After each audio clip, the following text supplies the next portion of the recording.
This was the last time I saw my 968. I'd stopped for gas and then my AC compressor had fully seized, which with it seized, it then snapped a belt, and with that belt snapped, I had no drive to my alternator, so I was essentially screwed. I was on a journey across the country and found myself stuck in Amarillo, Texas, but luckily I was able to find a local shop who was able to tow and store the car for me while I arranged for transport back to Arizona. Now, it's never a good feeling having to abandon your car in some small town, but only after a few days, Gas Motor Cars came to the rescue. They picked up my car and brought it straight to me home. Well, the transport truck has just arrived and they have unloaded my baby, which means right in front of me I have a lovely sight. She has made it here to Arizona. I have never been so relieved and so happy to see a car of my own, and she is fully back. We have the leftover tape from our paint protection. We have a lot of dirt. It was definitely not enclosed. I decided to try and save some money. It's a cheaper car. It's obviously at stock height, easily transportable. So I was like, you know what, we'll just save some here, but obviously the weathering got to it and we'll have to do a full paint correction later on. Could hop back in here and oh, old 90s leather smell, it's all coming back to me. So of course we still don't have an accessory belt and we have a seized AC compressor, but there should still be power from the battery after all this time. So it still fires up. We're basically doing science on how long can a 12-volt battery hold up a car without the alternator spinning whatsoever. And it survives sitting out in Texas. It survived loading up on the transport, unloading off of transport, and now it's just got to survive me driving through my neighborhood to my driveway. This old girl has come such a long ways, all the way from Albany, New York. It didn't make it the full extent, but it made it pretty close. Oh, I just found my leftover Gatorade and other drinks I had back here on my travels. They're still just chilling like as if nothing ever happened. Words just can't explain the attachment that I now have to this car. It is so relieving to see that it has made it here, and I think all of it compiles down to the fact that when I first got it, everything was working really well, so there were no issues to give me any sort of anxiety. On top of the fact that it's an older 90s car, older cars just have a lot more soul and are easier to have sentimental value. And then immediately I broke in the car with having great memories with great friends down in the Gatlinburg area on the East Coast. And so when you put all those things together, it just makes for a great combo of completely falling head over heels for something. And yes, it let me down in the very end, but it was one small minor thing that unfortunately fully prevented us from going anywhere. But because I had to leave my new baby completely abandoned out in the middle of nowhere, Texas, and just had to trust everything on getting it back, I mean, it definitely made me a little anxious. I totally thought that, you know, it would be my luck that, especially out there of all places, a tornado would come and sweep it up, or who knows. But what I will say is that this little 20 grand Porsche of all things is probably the one car where right now I have the most attachment and the most love for out of everything that's in the garage. I'm sorry to these guys, but there's something about this car that just absolutely hit. And so now I am finally glad that it is here and safe, and we'll take some of this disgusting tape off the front. It needs a huge wash. It is filthy, and we'll have to get on to fixing it.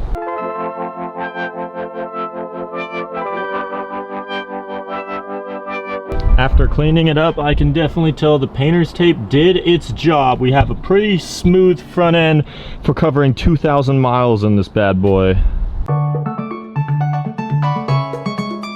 Now, I'm incredibly lucky with what I can say I do for a living. However, I've been doing this for over 10 years now, and as glamorous and as fun as it all may seem on camera, I will admit content burnout is a real thing. When you've been doing this for as long as I have, things start to get repetitive, and it's hard to find different unique content ideas. And on top of that, the bar for content just keeps on rising. The standard gets higher, people keep spending more and more money, the production goes up. I would say that all these factors stacking up have indeed started to affect my mental health, and one of the things I can do to treat that is therapy. And if any of you guys watching this like me has looked into therapy, but you don't want the hassle of searching around town and visiting in person, you guys can check out BetterHelp. BetterHelp is the sponsor of today's video, and they're on a mission to make starting therapy easier. All you have to do is fill out a questionnaire online and you'll be matched with a therapist in as few as a little days. The therapy session is virtual, so you could have it on your phone, computer, living room, wherever is most convenient to you. If the first therapist you find doesn't seem like they're a right fit, you can easily switch over and find one that you better connect with. With over 7,000 reviews and a 4.5 rating on Trustpilot, BetterHelp is a platform that you can trust. BetterHelp accepts both HSA and FSA cards, making it even easier to prioritize your mental health. In 2024 alone, over 137,000 people used their HSA or FSA benefits for therapy through BetterHelp, so be sure to use yours before they expire. So if you find yourself struggling and you think you'd benefit from a therapy session, click the link in the description or go to betterhelp.com/JackUltraMotive and get 10% off your first month of therapy.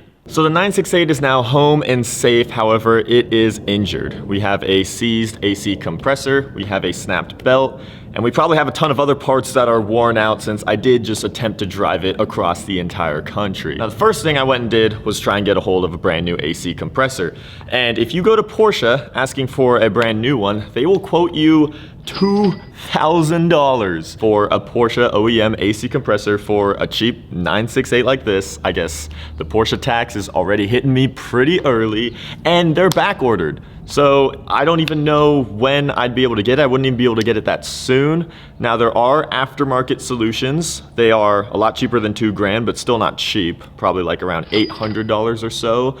And those are back ordered as well. So obviously I want to try and get this thing up and running as quick as possible. So I got in touch with someone who runs a transaxle shop up in the Washington area. Kind of be nice if I was still up there. However, he has the connections to the network of transaxle Porsche parts and everything, and he was able to source me an AC compressor for $1,137 for this car, and it could be shipped here right away. Now I'll admit, I might have gone in a little impulsively on this car. However, I tried to do the research. I mean, what the internet was telling me is that this is the end best tier of all the 944s, and that they are surprisingly more reliable than people would expect for a Porsche this cheap. But with that said, of course, there were things I kind of missed, and as I started talking to, well, this guru, this guy who runs the transaxle shop and specializes in seeing it all and seeing the worst with these cars, I became much further informed on safety precautions and preventative maintenance that I should be doing on this car. And here's a first example. So this engine, this is called an interference motor, which means that there's a whole belt system that is all tangled up in there, as well as a chain on the cam gears and such. But basically, with how they have it all set up, if your timing belt in here snaps, valves can hit your piston. It could basically be an instant engine kaboom. You also want to make sure the chain up in the cam gears is all solid as well. Now I did know that. I knew when looking at 968s that you want to make sure that you have your timing belts done. It's something that is mentioned everywhere. And if anyone is looking into these transaxle Porsches, well, hopefully you're hearing it from me at least, that make sure that the timing belt was recently done. However, with how recent it was, that's where I might have miscalculated. Looking at the receipts and dates for some of the parts stuff done to this car, 2018 was when the timing belt was last done. So I knew that. However, in my mind, 2018 was like yesterday, and I didn't really put together that 2018 is now 7 years ago, and also didn't realize that the recommended intervals to have it done is in between 5 years. Granted, since 2018, the car hasn't been driven that much. It's probably only had a few thousand miles put on, but of course, time can also wear out parts, especially belts, and you don't want to mess with that. Also, doing some further inspection into the engine bay, we found some leakage over by the fuel rail area, and that is something that you don't want to have any problems with, because as you can see right below it, there are the headers, which will be very hot, and so this is all a fire hazard, so you're going to want to make sure your fuel rail isn't having any leaks. So what this meant was that Ryan from the transaxle shop, we came up with a list of things that I really should do to this car on top of fixing the AC compressor. And because I've fallen so head over heels for it, the thought of giving it a huge overhaul is something that I really just have the heart to do right now, because I mean, this is a car that I already just want to be driving everywhere, and I don't want to have to worry about anything, and I don't want anything catastrophic to happen. So now I will present to you this list and the cost breakdown of it. So we have the AC compressor for $1,137. And then the other parts include the timing belt, the balance shaft belt, the Gable water pump gasket, the balance belt roller, the balance belt tensioner, timing belt rollers, 2 of those, thermostat seal, thermostat retaining clip, timing chain tensioner pads, valve cover gasket, valve cover hardware, fuel line to rail, and return. Those are all of the common interval engine bay related parts that should be serviced and hasn't exactly been serviced recent enough on this car. And the total with all of that, including the AC compressor, comes out to $3,123.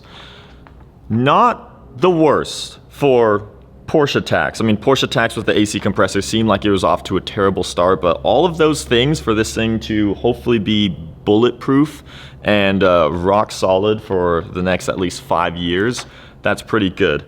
However, there is labor, and those aren't exactly things that I'm comfortable with doing. I can learn, but Ryan was actually willing to fly all the way down here, and he will be installing these parts with me. We'll be creating content on it, but the total labor cost to have all of that done by Ryan at the JackUltraMotive Shop comes out to $3,220. So making the total amount of money that I now need to spend on this car after purchasing it being $6,343. So do I have any regrets getting this car? Honestly, still no. I mean, with the price that I got it for, $20,000, I mean, this car was literally listed at $25,000. So now with everything that's gonna be getting done, we'll get it back up to the list price.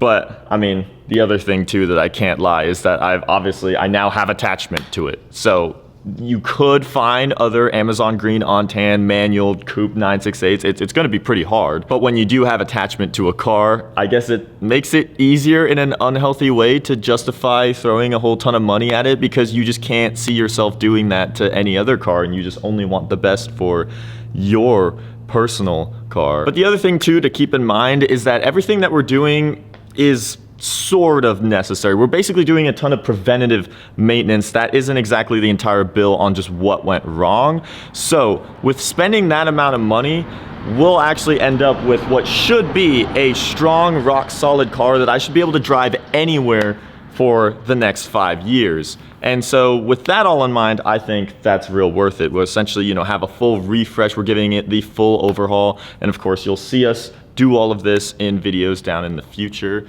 So yes, I have booked it out with Ryan, and so he's gonna come down here in early December, and sometime next month we should have a video giving this car all the stuff. I'm waiting till then to do the AC compressor because it just makes sense to do that while we're doing all the other stuff. So for this month of November, yeah, the car is kind of going to be a sitting duck here in the garage because I don't want to risk taking it out with any of those components possibly failing, and also without a belt or AC compressor, it literally it has no drive to the alternator right now. But within all this time, I will be hunting down parts because of course we will be doing wheels, we will be lowering it down a little bit, we'll be giving it some aero refresh, and we're just gonna, we're gonna spice it up with the good old JackUltraMotive touch, as you guys hopefully should know by now. So this is a transparent video breaking down what the reality of so far me getting into this car is like. Whether or not you still see it in a good light after the cost breakdown,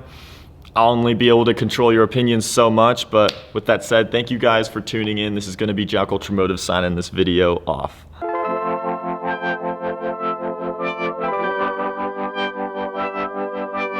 I feel like when it's paint corrected, that's how dark it is in this daylight. You think once I paint correct it, it'll get darker in sunlight? Yeah. Yeah. You see how dark it is now? I think this is what's gonna look like in the daytime. Yeah. As long as I still get these like metallic protrusions out, because I mean this is the highlight right here, and I think that's why it looks so good at night, is that you have different angles of light hitting the car all the way around, so all the highlights are just kind of popping all over the place. But you see green, you see blue, you see black in the shadows. It's a really cool color.